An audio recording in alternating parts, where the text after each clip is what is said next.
কেন্দ্র সরকারের বাজেট, আমি তো স্পষ্ট বলেছি যে কেন্দ্র সরকারের যে বাজেট তারা পেশ করেছে বা পরিবেশন করেছে এটা ভাওতা ছাড়া কিছু নয়। তার কারণ আমি যদি আমার আয়, তারা বলেছে 12 লাখ টাকা অবধি যদি আপনি আয় করেন বছরে তাহলে আপনার কোনো ইনকাম ট্যাক্স লাগবে না।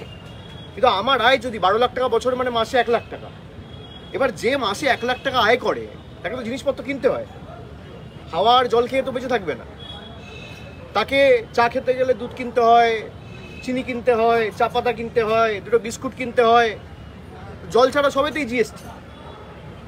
চাল, গম, আটা, সর্ষের তেল, মাথার তেল, শ্যাম্পু, গায়ের সাবান, সবের উপর, টুথব্রাশ থেকে শুরু করে মানে সবের উপর, পায়ের জুতো থেকে শুরু করে, মোজা থেকে শুরু করে, পকেটের রুমাল থেকে শুরু করে কিছু বাদ নেই, সব কিছুতে জিএসটি।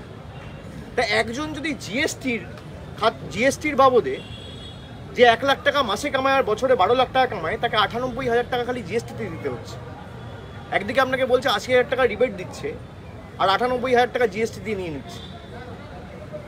অর্থমন্ত্রী তো বলতে পারেন, আমি তো ডেটা সোর্স আমার পরের দিন লোকসভা স্পিকারের কাছে জমা দিয়েছি, প্রশ্ন করুক না।